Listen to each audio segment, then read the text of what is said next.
Hello everyone, कैसे हैं आप सभी। फिर से स्वागत है हमारे इस चैनल पे। तो आज का जो लेक्चर होने जा रहा है वर्क एनर्जी पावर का वन शॉट। ठीक है, तो भाई हम एक ही बार में पूरे चैप्टर को खत्म करने वाले हैं। एक एक टॉपिक डिटेल में डिस्कस करेंगे, एक एक कॉन्सेप्ट समझेंगे। तो बने रहिए इस वीडियो में। चलिए शुरू करते हैं। सबसे पहला जो टॉपिक है हमारा वो है वर्क। ठीक है, हम वर्क के बारे में सबसे पहले पढ़ने जा रहे हैं। अब भाई ये वर्क होता क्या है, ठीक है, वर्क क्या होता है। तो देखो भाई, वर्क बेसिकली देखा जाए फिजिक्स में तो वर्क का फॉर्मूला होता है फोर्स इनटू डिस्प्लेसमेंट। कौन सा फॉर्मूला होता है भाई? Force into displacement. यानी वर्क देखा जाए प्रोडक्ट होता है फोर्स और डिस्प्लेसमेंट का। ठीक है, तो यहाँ पे इसका डेफिनेशन लिख ले रहे हैं क्या। Work is the work is the product of force force and displacement. तो भाई वर्क फोर्स और डिस्प्लेसमेंट का प्रोडक्ट होता है। ठीक है, अगर हम बात करें कि ये स्केलर क्वांटिटी है या वेक्टर क्वांटिटी, तो भाई ये एक प्रकार का स्केलर क्वांटिटी है। It is a scalar quantity. इसमें डायरेक्शन नहीं होता, या रदर इसमें डायरेक्शन डिफाइन नहीं होता। तो स्केलर क्वांटिटी है क्योंकि इसमें डायरेक्शन नहीं होता। अगर हम यूनिट की बात करें, यूनिट कि वर्क का यूनिट क्या होता है, तो भाई वर्क का यूनिट, ऐसा यूनिट जो होता है वो जूल होता है। ऐसा यूनिट क्या होता है भाई? जूल होता है। ठीक है, जिसको हम जे से रिप्रेजेंट करते हैं। क्लियर है, कोई दिक्कत वाली बात? चलिए, तो ये था वर्क के बारे में कुछ बेसिक इंट्रोडक्शन, है ना। अब मैं वर्क का मतलब कुछ ऐसा फॉर्मूला मैं बताने जा रहा हूँ जो कि आपको मतलब उसके न्यूमेरिकल वगैरह तो आएंगे 11th क्लास में, बट वो समझने के लिए इंपॉर्टेंट है। उससे आपको 2-3 फैक्टर याद करने की जरूरत नहीं पड़ेगी। तो भाई देखो, एक्चुअली में जो वर्क का फॉर्मूला होता है वो होता है वर्क डॉट प्रोडक्ट होता है फोर्स और डिस्प्लेसमेंट का।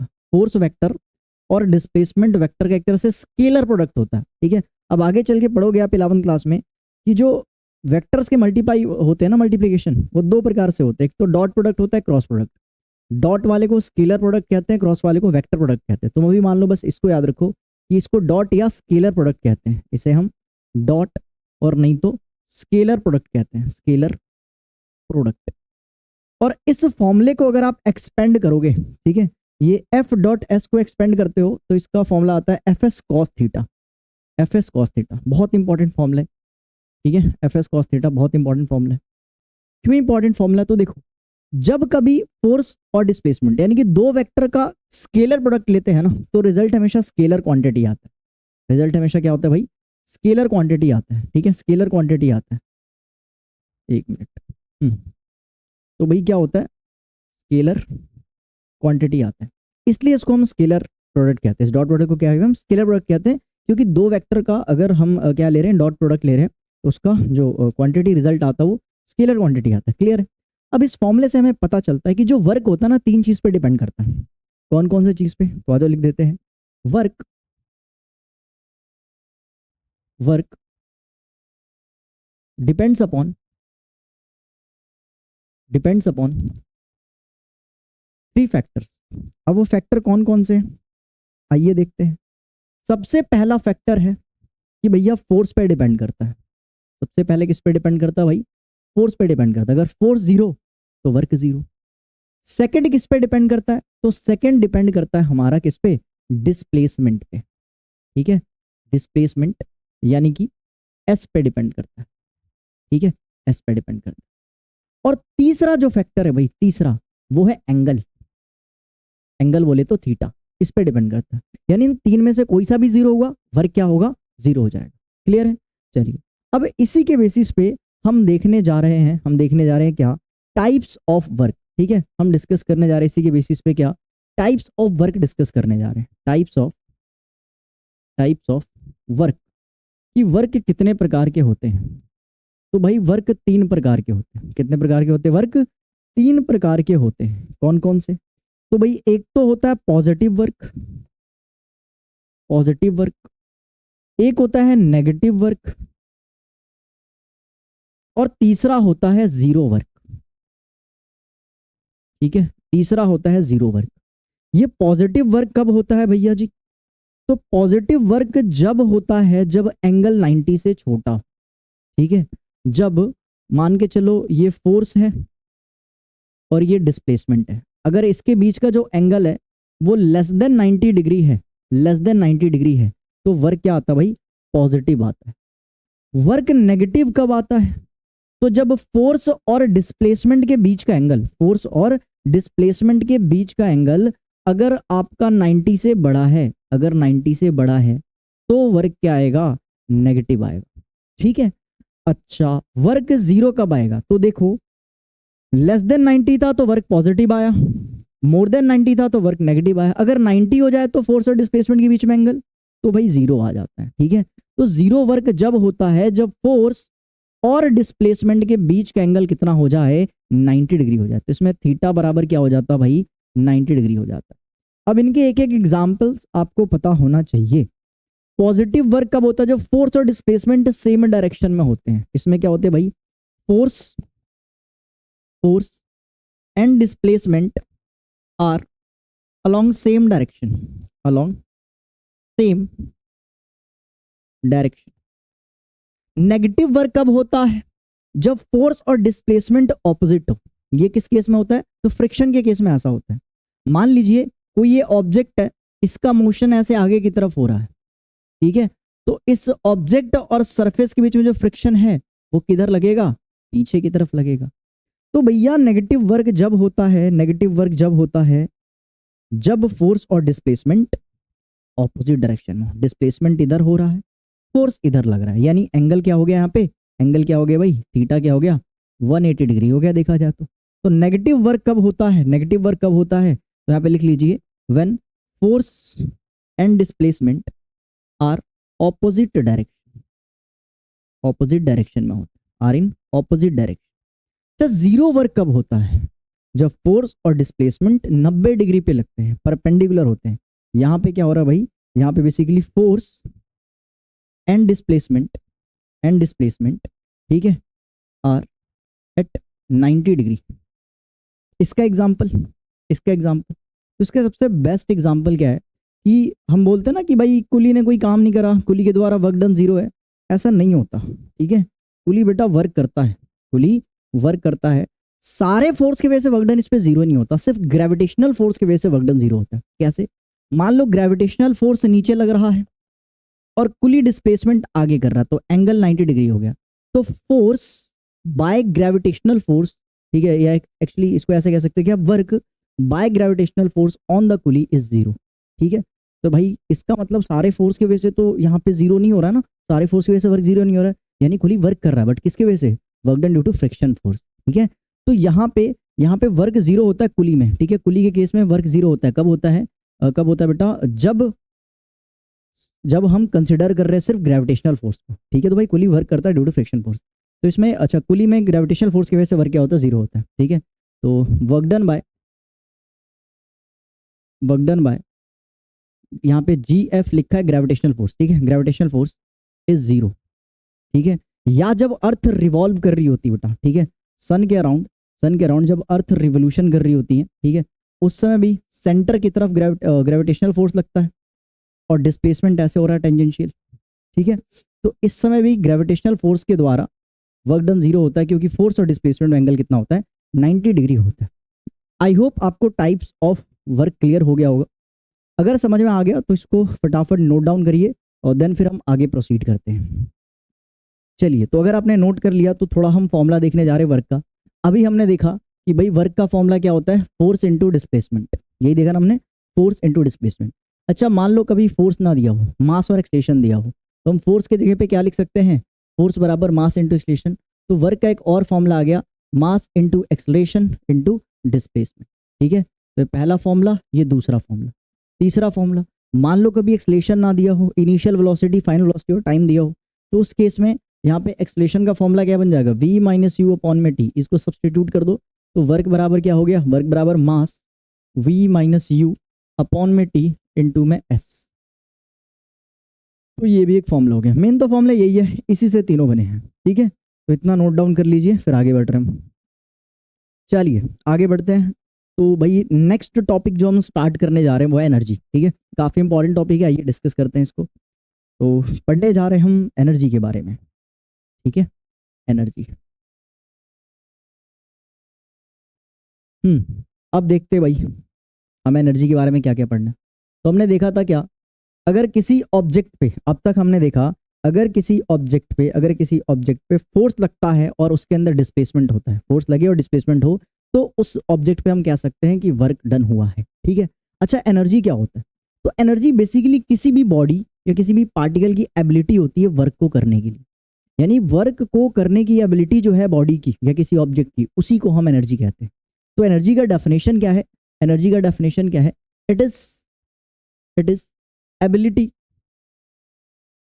Ability of a body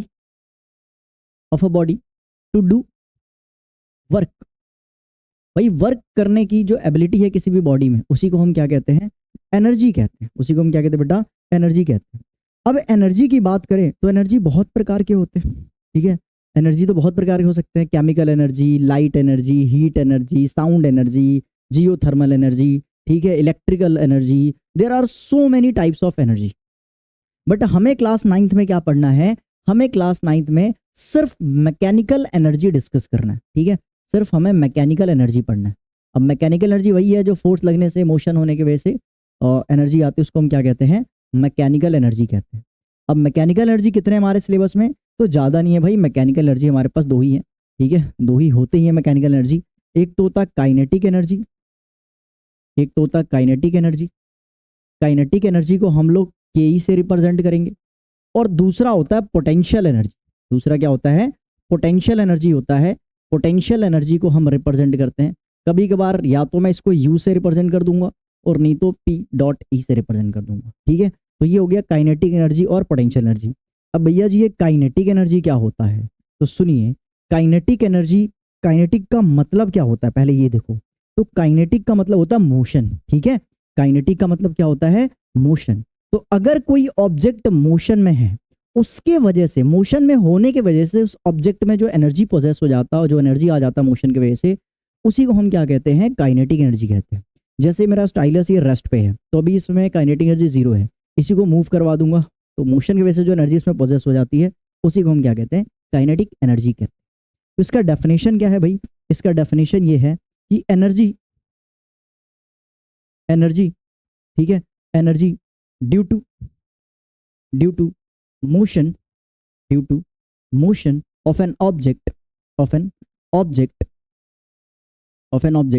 is called kinetic energy. ठीक है, मोशन की वजह से जो एनर्जी आ रही है किसी ऑब्जेक्ट में, उसको हम काइनेटिक एनर्जी कहते हैं। अच्छा, ये पोटेंशियल एनर्जी क्या होता है? तो जब भी किसी ऑब्जेक्ट का शेप साइज चेंज हो रहा है या पोजीशन, हाइट में चेंजेस आ रहे हैं, तो शेप साइज चेंज होने से, हाइट में चेंजेस होने से, या बेसिकली कॉन्फ़िगरेशन में चेंज होने से जो एनर्जी आती है किसी बॉडी में, उसे हम पोटेंशियल एनर्जी कहते हैं। तो आइए पोटेंशियल एनर्जी का डेफिनेशन लिखते हैं। Energy possessed in a body due to change in position और कॉन्फ़िगरेशन, यहाँ पे कॉन्फ़िगरेशन का मतलब क्या है? शेप और साइज में चेंज आना। ठीक है, शेप एंड साइज में चेंज आना। इस एनर्जी को ही हम क्या कहते हैं? Is called potential energy. इसी को हम पोटेंशियल एनर्जी कहते हैं। क्लियर है? चलिए, अगर आपको इतना समझ में आ गया तो जरा फॉर्मूला भी डिस्कस कर ले रहे हैं। तो भाई काइनेटिक एनर्जी का जो फॉर्मूला होता है वो होता है क्या? Half mv²। वेलोसिटी को स्क्वायर कर दो, मास से मल्टीप्लाई कर दो, 2 से डिवाइड कर दो, तो आपका काइनेटिक एनर्जी आएगा हाफ mv², जहाँ पे मास है, v वेलोसिटी है। ठीक है, यूनिट क्या होगा? तो भैया इस दुनिया में कोई भी एनर्जी है, उन सबका यूनिट क्या आएगा? उन सबका यूनिट जूल होगा। ये तो वर्क का था। तो भाई वर्क और एनर्जी एक ही चीज़ है। अभी हम पढ़ेंगे वर्क एनर्जी थ्योरम में कि वर्क एनर्जी एक ही चीज़ होती है। ठीक है, तो इसलिए इनका यूनिट भी तो एक ही होगा। अच्छा, पोटेंशियल एनर्जी की बात कर रहे हैं, तो भाई पोटेंशियल एनर्जी का फॉर्मूला क्या होता है? तो पोटेंशियल एनर्जी का फॉर्मूला होता है mgh। ठीक है, mdh मत बोल देना। ठीक है, mdh में d हटा दो, बन गया d की जगह पे g लगा दो, तो बन गया mgh। ठीक है भाई, तो ये पोटेंशियल एनर्जी का फॉर्मूला हो गया, जहाँ पे m मास है, h हाइट है, g क्या है? g है एक्सेलरेशन ड्यू टू ग्रेविटी, जिसकी वैल्यू कितनी होती है? जिसकी वैल्यू होती है भाई, g की वैल्यू होती है 9.8 मीटर पर सेकंड का स्क्वायर। ठीक है, ये क्या हो गया, हाँ अच्छा h क्या हो गया भाई यहाँ पे हाइट, h क्या हो गया हाइट, और यहाँ पे m क्या है मास, ठीक है m क्या है मास। क्लियर है भाई, कोई दिक्कत वाली बात। चलिए अब हम एक छोटा सा टॉपिक डिस्कस करेंगे वर्क एनर्जी थ्योरम, देन फिर हम देखेंगे कि इनका ये फॉर्मूले का डेरिवेशन कैसे होता है। ठीक है, तो आइए शुरू करते हैं इस चैप्टर का one of the most important topic जिसका नाम है work energy theorem, work energy theorem. चलिए शुरू करते हैं। तो भाई टॉपिक का नाम है वर्क एनर्जी थ्योरम। अब क्या कहता है वर्क एनर्जी थ्योरम, तो जरा देखते हैं, आओ।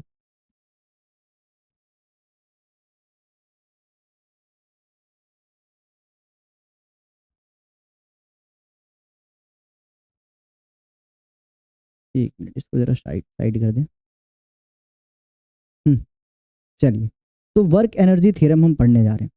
क्या होता है भैया वर्क एनर्जी थ्योरम, तो भाई बेसिकली वर्क एनर्जी जो थ्योरम होता है वो ये कहता है कि अगर किसी बॉडी में, किसी बॉडी पे वर्क करते हैं तो वही उसके बॉडी में, उस बॉडी में जो काइनेटिक एनर्जी में चेंज आ रहा वो किए हुए वर्क के क्या होगा बराबर होगा।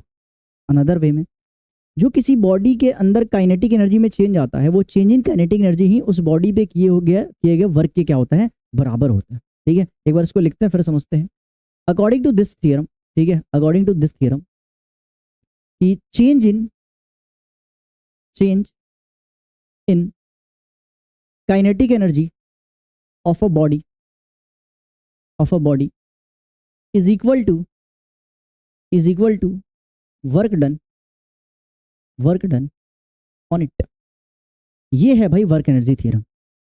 तो वर्क एनर्जी थ्योरम क्या होता है बेसिकली कि उस बॉडी पे जो वर्क कर रहे हो वही बराबर होता है उसके अंदर आई हुई या उसके अंदर हुई चेंज इन काइनेटिक एनर्जी के। ठीक है, तो वर्क बराबर change in kinetic energy, work बराबर चेंज इन काइनेटिक एनर्जी। अब सुनो, चेंज इन काइनेटिक एनर्जी हम कैसे निकालते हैं, चेंज इन काइनेटिक एनर्जी कैसे निकालते हैं भाई, तो change in kinetic energy basically निकालते हैं हम final kinetic energy minus initial kinetic energy करके। यानी कि यहाँ पे ऐसे कर सकते हैं हाफ, इसको तुम ऐसे लिख लो, फाइनल काइनेटिक एनर्जी क्या है, इसको केएफ से रिप्रेजेंट कर रहे हैं, इनिशियल काइनेटिक एनर्जी को हम केआई से रिप्रेजेंट कर रहे हैं। इसको हम ऐसे लिख सकते हैं half m v square minus half m u square. ठीक है, final kinetic energy minus initial kinetic energy. ठीक है, ये है हमारे पास वर्क एनर्जी थ्योरम। ठीक है, ये है वर्क एनर्जी थ्योरम कि वर्क बराबर होता है चेंज इन काइनेटिक एनर्जी। इसको आम भाषा में समझे तो भाई वर्क ही एनर्जी है, एनर्जी ही वर्क है, वर्क ही एनर्जी और एनर्जी ही वर्क है। ठीक है, ये कुछ ज़्यादा ही आम भाषा में हो गया बट हाँ याद करने के लिए सही है। अब जरा देखते हैं ये फॉर्मूला आया कैसे, इसका छोटा सा डेरिवेशन है वो हम स्टार्ट करने जा रहे हैं। ठीक है, तो चलिए शुरू करते हैं इसका छोटा सा प्यारा सा डेरिवेशन। अब ये डेरिवेशन करने के लिए हम एक ऑब्जेक्ट को लेट करेंगे। इस ऑब्जेक्ट का मास m है, इसकी इनिशियल वेलोसिटी u है, इस पे लगाया हमने फोर्स, फोर्स लगने से इस पे एक्सलेशन आया और एक्सलेशन आने से बेसिकली क्या होगा, या एक्सलेशन आने से पहले इसकी वेलोसिटी चेंज होगा, उसके वजह से क्या आ गया एक्सलेशन आ गया, या वाइस वर्सा। ठीक है, तो इनिशियल वेलोसिटी, अरे ये ऑब्जेक्ट बड़ा छोटा बन गया, एक मिनट। ठीक है, ये फाइनल वेलोसिटी v होगी इसकी, कुछ दूर चलते ही s डिस्प्लेसमेंट होते ही t टाइम बीतते ही u से क्या हो गया इसकी वेलोसिटी v हो गया, है ना। तो u इनिशियल वेलोसिटी है, v क्या फाइनल वेलोसिटी। क्लियर है, कोई दिक्कत वाली बात। चलिए अब जो जो चीज़ लेट करा उसे साइड में लिख दो कि m मास है, एक्सप्रेशन है, s डिस्प्लेसमेंट है, t टाइम है, v फाइनल वेलोसिटी और u इनिशियल वेलोसिटी। ये सारी चीज़ आपको लिखनी पड़ेगी साइड में। ठीक है, तो आई होप आप लिख पाएंगे। अब जरा देखिए, अगर इसमें वेलोसिटी चेंज आई है तो यहाँ पे मैं थर्ड इक्वेशन ऑफ मोशन लगा सकता हूँ। यहाँ पे मैं क्या कर रहा हूँ, apply third equation of motion. क्या कहता है भाई थर्ड इक्वेशन ऑफ मोशन, बोलता है v square minus u square बराबर 2as। अब हम क्या करने वाले, दोनों तरफ हाफ से मल्टीप्लाई कर रहे हैं। ठीक है, मल्टीप्लाई बोथ साइड हाफ। ठीक है, तो भाई मल्टीप्लाई बोथ साइड हाफ, इधर भी हाफ से मल्टीप्लाई कर दिया हमने और इधर भी हाफ से मल्टीप्लाई कर दिया, दोनों तरफ हाफ से मल्टीप्लाई कर दिया। तो भाई यहाँ तो दो ने दो को मार दिया। ठीक है, अच्छा एक चीज़ से और मल्टीप्लाई करना पड़ेगा, मास से मल्टीप्लाई करना पड़ेगा। ठीक है, तो हाफ एम से इधर भी मल्टीप्लाई और हाफ एम से इधर भी मल्टीप्लाई। ठीक है, तो हमने दोनों तरफ हाफ एम से क्या कर दिया, मल्टीप्लाई कर दिया। तो यहाँ पे जो एक्सपेंड करके इसको सॉल्व कर दो, फॉर्मूला आएगा हाफ एम वी स्क्वायर और इसको यहाँ पे मल्टीप्लाई करोगे तो क्या हो जाएगा, हाफ एम यू स्क्वायर। ये बराबर किसके हो गया बेटा, mass into acceleration into displacement. ये मास इंटू एक्सलेशन क्या होता है भैया जी, ये तो फोर्स होता है, ये तो फोर्स होता है भाई। तो देखो यहाँ पे भी लिख सकता हूँ मैं half m v square minus half m u square बराबर क्या हो गया, फोर्स इंटू डिस्प्लेसमेंट। और ये फोर्स इंटू डिस्प्लेसमेंट ही क्या होता है, वर्क होता है, यानी वर्क बराबर क्या हो गया, चेंज इन काइनेटिक एनर्जी आ गया। ठीक है, ये हाफ एम वी स्क्वायर क्या होता है, change in kinetic energy, change in kinetic energy. Clear है? तो भाई ये छोटा सा डेरिवेशन था वर्क एनर्जी थ्योरम का, जो कि हमने करके बता दिया। ठीक है, चलो तो इसको जरा हम देखने वाले हैं पोटेंशियल एनर्जी के टर्म में। अभी हमने देखा था काइनेटिक एनर्जी के टर्म में, आ जाओ जरा काइनेटिक एनर्जी के टर्म में एक्सपेंड करके देखते हैं वर्क एनर्जी थ्योरम को। तो वर्क बराबर होता है भैया चेंज इन काइनेटिक एनर्जी, जिसको हम लिख सकते हैं final kinetic energy minus initial kinetic energy. ठीक है, इनिशियल काइनेटिक एनर्जी, इसको लिख सकते हैं half m v square minus half m u square. भाई यहाँ से हाफ एम कॉमन आ गया, बिल्कुल आ गया भैया कॉमन, अंदर क्या बचा, v square minus u square. अब भाई इसको एक्सपेंड करके ऐसे लिख सकते हैं हाफ एम, ठीक है, एक बार वी प्लस यू और एक बार वी माइनस यू। ठीक है, ए स्क्वायर माइनस बी स्क्वायर का फॉर्मूला एक्सपेंड करके लिख दिया। तो ये हमने देखा था वर्क एनर्जी थ्योरम को काइनेटिक एनर्जी के टर्म्स में। अब हम देखने वाले हैं पोटेंशियल एनर्जी के टर्म में कैसे लिखेंगे। तो भाई बेसिकली वर्क बराबर क्या होता है, चेंज इन एनर्जी हो सकता है, होता है। तो वर्क बराबर यहाँ पे चेंज इन पोटेंशियल एनर्जी भी तो हो सकता है, बिल्कुल हो सकता है। तो उसको हम कैसे लिख सकते हैं, चेंज कैसे लिखते हैं, फाइनल माइनस इनिशियल, यानी कि final potential energy minus initial potential energy.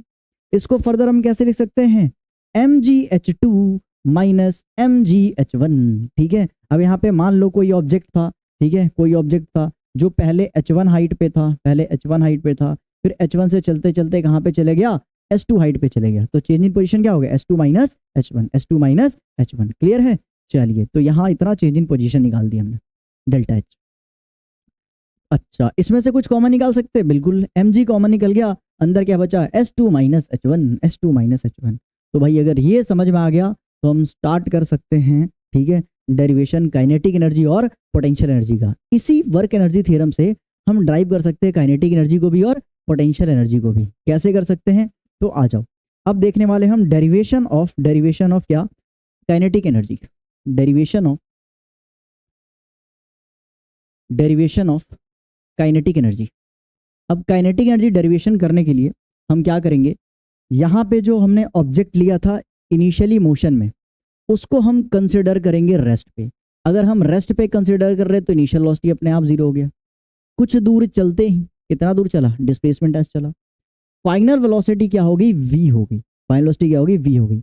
अच्छा, इसका मास m कंसिडर कर लिया हम, तो वही इक्वेशन ऑफ मोशन अप्लाई करो, वी स्क्वायर यू स्क्वायर बराबर क्या होता है, 2as होता है। ठीक है जी, दोनों तरफ हाफ एम से मल्टीप्लाई करो। और एक चीज पहले देख लो, इनिशियल वेलोसिटी क्या है, जीरो है, तो यहाँ पे क्या बचा, वी स्क्वायर बराबर 2as। अब बोथ साइड हाफ एम से मल्टीप्लाइंग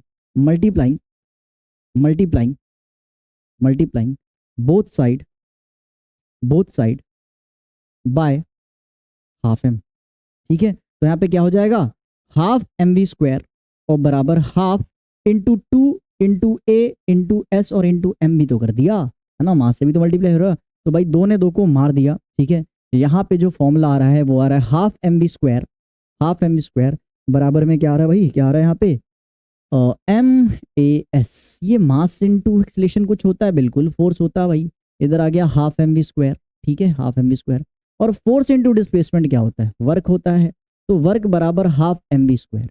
यहाँ पे हम कह सकते हैं, अप्लाई करो जरा, according to wait work energy theorem, हम कह सकते हैं वर्क ही बराबर क्या होता है, एनर्जी होता है। ठीक है, तो यहाँ पे बेसिकली काइनेटिक एनर्जी का फॉर्मूला क्या आ गया, हाफ एम वी स्क्वायर। तो भाई छोटा सा डेरिवेशन था काइनेटिक एनर्जी का, जो कि हमने कर लिया। तो इसको फटाफट नोट करिए और देन फिर आगे हम प्रोसीड कर रहे हैं। अगला टॉपिक है डेरिवेशन ऑफ पोटेंशियल एनर्जी। ठीक है, डेरिवेशन ऑफ पोटेंशियल एनर्जी। तो शुरू करते हैं, डेरिवेशन ऑफ पोटेंशियल एनर्जी। ठीक है, पोटेंशियल एनर्जी का डेरिवेशन स्टार्ट कर रहे हैं। अब डेरिवेशन स्टार्ट करने से पहले मान के चलो कि कोई एक ऑब्जेक्ट है, ये मान लो बिल्डिंग है। ठीक है, कोई ऑब्जेक्ट है जो इनिशियली ग्राउंड पे था।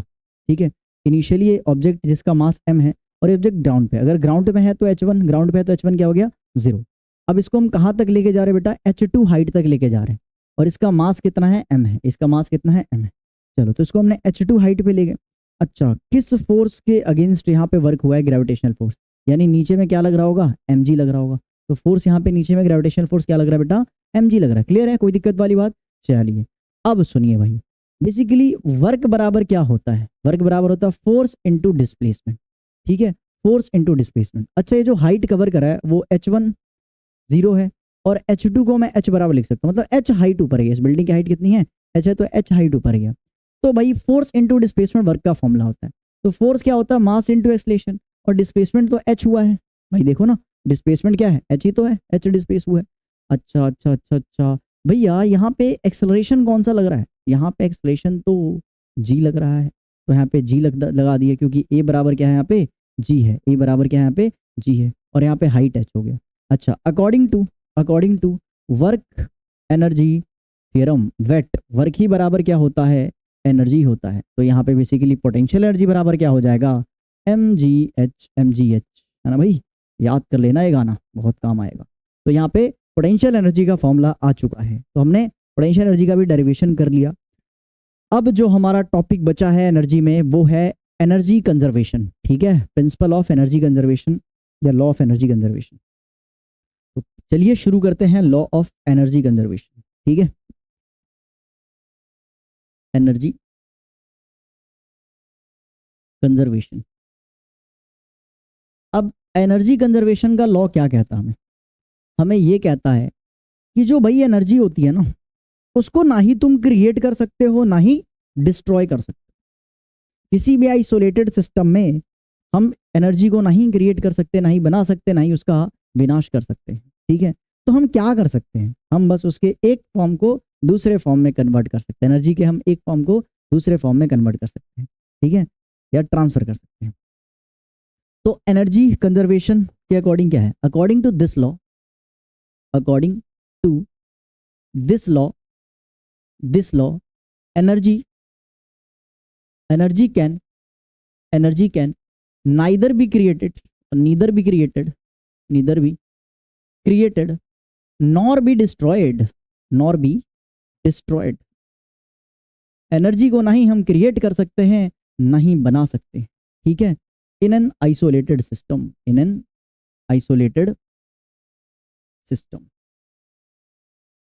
ठीक है, तो भाई आइसोलेटेड सिस्टम में हम एनर्जी को ना ही क्रिएट कर सकते ना ही डिस्ट्रॉय कर सकते हैं, यानी किसी भी आइसोलेटेड सिस्टम का एनर्जी क्या होता है, कांस्टेंट होता है, नहीं कंजर्व होता है। ठीक है, तो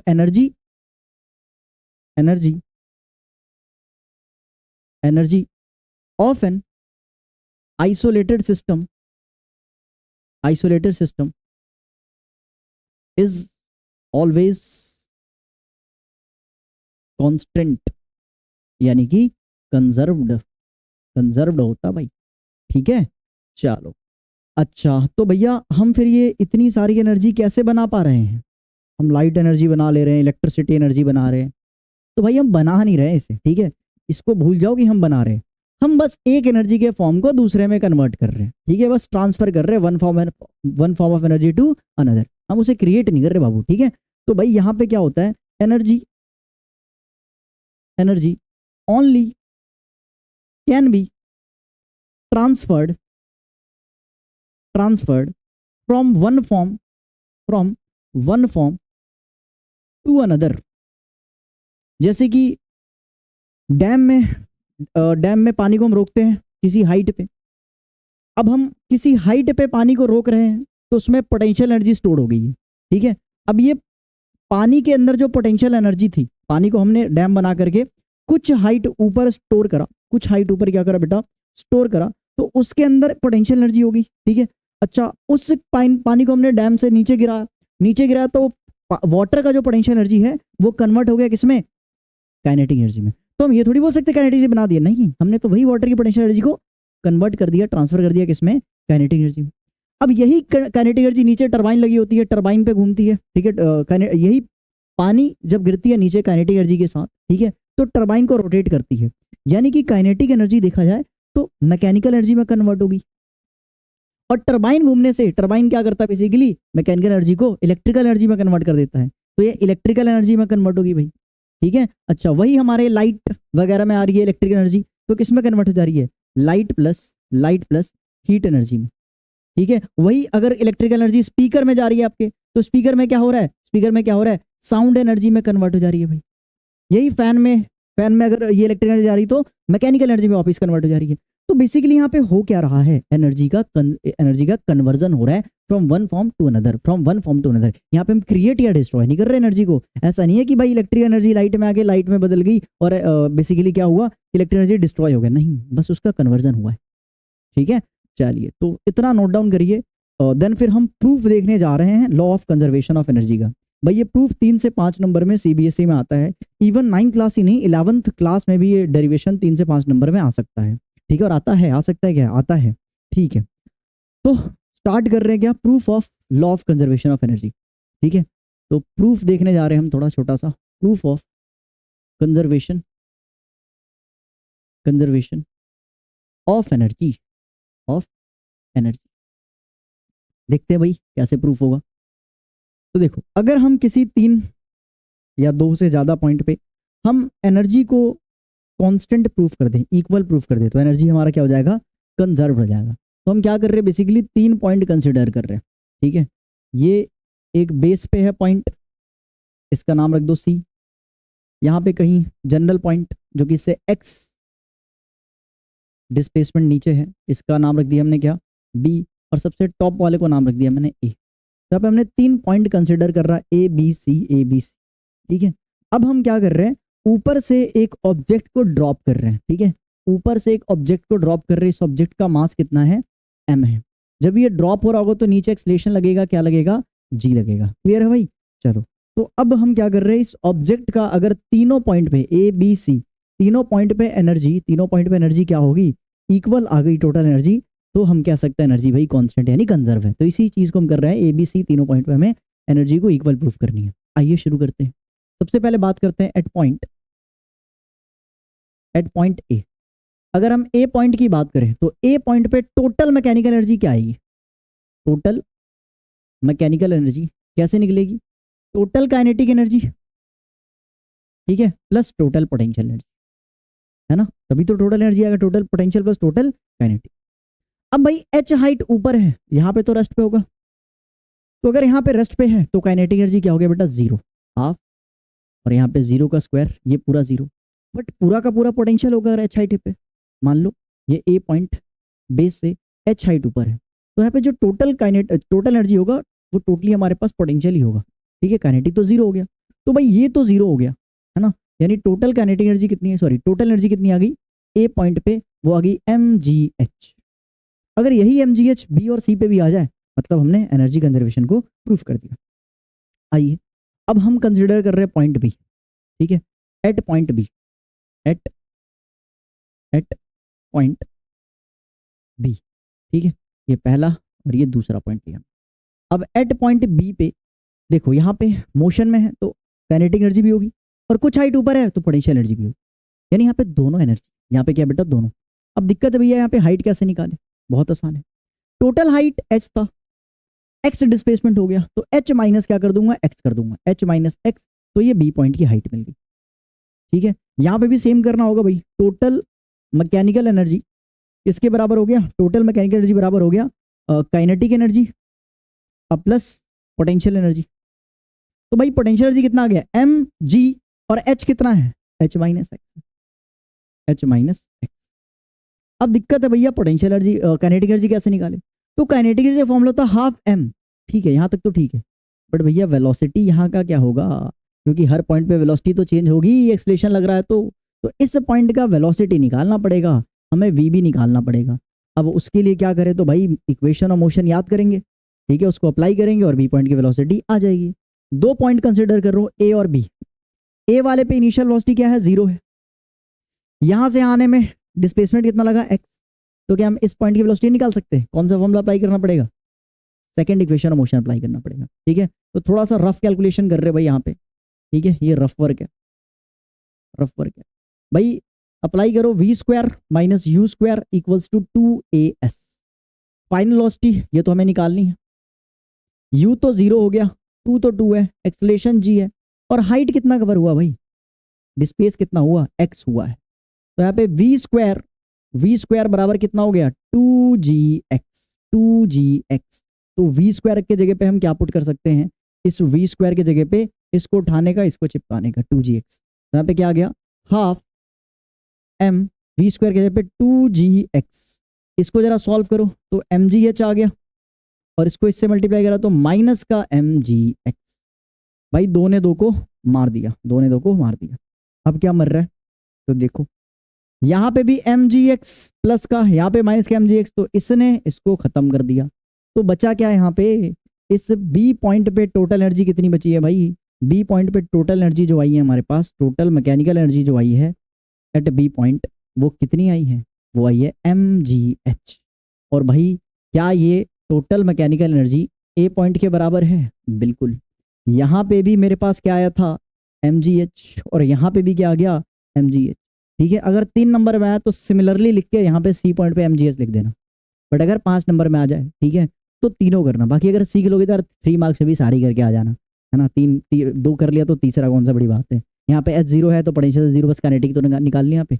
चलिए तो तीसरे पॉइंट पे हम बात करने वाले हैं, ठीक है। और नया स्लाइड ले रहे हैं, पहले इतना नोट कर लीजिए, स्क्रीनशॉट ले लीजिए, देन फिर हम सी पॉइंट पे बात कर रहे हैं। आइए अब जरा देखते हैं, ऑब्जेक्ट गिरते गिरते गिरते गिरते कहाँ पे आ गया भाई, सी पॉइंट पे आ गया। लाइन कुछ ज़्यादा ही टेढ़ा हो गया, अभी भी टेढ़ा ही है, कोई बात नहीं। देखो भाई यहाँ पे नीचे आ गया ऑब्जेक्ट, अब यहाँ पे हाइट कितनी होगी भैया जी, 0, यानी कि एट सी पॉइंट, ठीक है। थर्ड स्टेप, सी पॉइंट पे क्या, अगर हम देखा जाए टोटल मैकेनिकल एनर्जी निकालना है, टोटल मैकेनिकल एनर्जी निकालना है, तो काइनेटिक एनर्जी और प्लस पोटेंशियल एनर्जी के बराबर होगा। अब क्योंकि हाइट 0 है तो पोटेंशियल एनर्जी क्या हो गया 0, तो यहाँ पे जो टोटल मैकेनिकल एनर्जी आएगा वो होली क्या होगा, काइनेटिक होगा, यानी कि हाफ mv स्क्वायर। बट यही तो दिक्कत है, इस सी पॉइंट की वेलोसिटी नहीं पता, निकाल लेंगे कोई बड़ी बात नहीं। यहाँ पे ए पॉइंट पे वेलोसिटी क्या थी 0,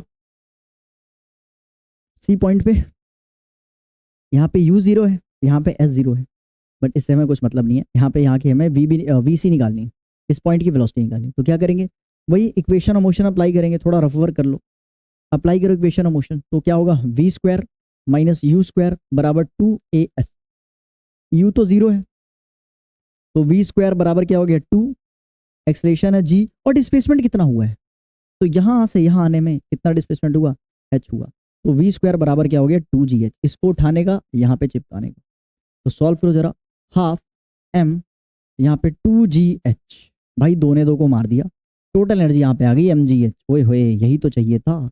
तो भाई mechanical energy at C point क्या आ गया है, mgh आ गया, ठीक है। लो भाई प्रूफ हो गया, यहाँ पे लिख लेना हेंस एनर्जी इज कंजर्व्ड, इसको हमने प्रूफ करके दिखा दिया भाई, क्लियर है। चलो इतना फटाफट छापिए। यानी मान लो आपको कोई सा भी एक एग्जांपल देखते हैं, मान लो कोई सा भी एक पॉइंट दिया यहाँ पे, लेट सपोज ए पॉइंट दिया का एनर्जी है 20 जूल, टोटल एनर्जी 20 जूल है। तो आपको सी पॉइंट या पहले बी लेंगे ना, बी सी डी, इन सब पॉइंट की एनर्जी पूछ ले, तो सभी का क्या होगा, यहाँ भी 20, यहाँ भी 20, यहाँ भी 20। तो वेरिएशन किस में आएगा भैया, जब टोटल एनर्जी सेम है तो वेरिएशन तो आना चाहिए, हाइट चेंज हो रहा, पोजीशन चेंज हो रहा। तो भाई देखो इंडिविजुअली काइनेटिक और पोटेंशियल एनर्जी में वेरिएशन आ रहा है, बट उनका टोटल करने के बाद एनर्जी क्या आएगा, कांस्टेंट ही आएगा, ठीक है। यही बोलता है एनर्जी कंजर्वेशन। तो आई होप आपको ये टॉपिक समझ में आ गया होगा। अगर आपको ये टॉपिक समझ में आ गया तो भाई सिर्फ लास्ट टॉपिक बच रहा है इस चैप्टर में, वो है पावर, ठीक है। तो आ जाओ पावर के बारे में पढ़ते हैं, बैटरी सही है ना, चलो अभी पावर टॉपिक हो सकता है। तो शुरू करते हैं हमारा लास्ट टॉपिक इस चैप्टर का, वो है पावर। देखो ये पावर क्या होता है, ठीक है, पावर क्या होता है। तो अभी हमने देखा कि जब किसी ऑब्जेक्ट पे फोर्स लग रहा है और मोशन हो रहा है, यानी डिस्प्लेसमेंट हो रहा है, तो वर्क डन कहते थे उसे। इसी वर्क करने की एबिलिटी या टेंडेंसी या कैपेसिटी को हम क्या कहते थे भाई, एनर्जी कह रहे थे। और इसी रेट ऑफ डूइंग वर्क, ठीक है, रेट ऑफ डूइंग वर्क को हम क्या कहते हैं, पावर कहते हैं। तो भाई पावर का फॉर्मूला यहाँ पे बनेगा क्या, पावर का फॉर्मूला बनेगा वर्क अपॉन में टाइम, वर्क अपॉन में टाइम। अच्छा वर्क ही तो एनर्जी होता है, तो एनर्जी अपॉन में भी टाइम क्या हो गया, पावर ही हो गया। एनर्जी अपॉन में टाइम भी क्या हो गया बेटा, पावर हो गया। तो पावर का डेफिनेशन क्या बन रहा है यहाँ पे, पावर का डेफिनेशन बन रहा है rate of doing work. Rate का मतलब टाइम से डिवाइड हो रहा है, तो rate of doing work is called power. Rate of doing work, rate of doing work is called power. Rate of doing work is called power, clear है भाई, कोई दिक्कत वाली बात? या rate of dissipating energy is called power. Energy consumption या energy का डिसिपिकेशन में जितना मतलब टाइम लग रहा है या फिर एनर्जी पर यूनिट टाइम, इसको भी हम क्या कह सकते हैं? पावर कह सकते हैं। ठीक है, यूनिट क्या होगा भैया इसका? यूनिट क्या होगा? तो इसका यूनिट होता है क्या? वॉट। ठीक है, यूनिट क्या होता है बेटा? जिसका वॉट होता है। और एक कन्वर्जन याद कर लेना कि 1 किलोवाट में 1000 वॉट होता है। 1 किलोवाट में कितना वॉट होता है बेटा? 1000 वॉट होता है, 1000 वॉट होता है। ठीक है, चलिए आगे बढ़ते हैं।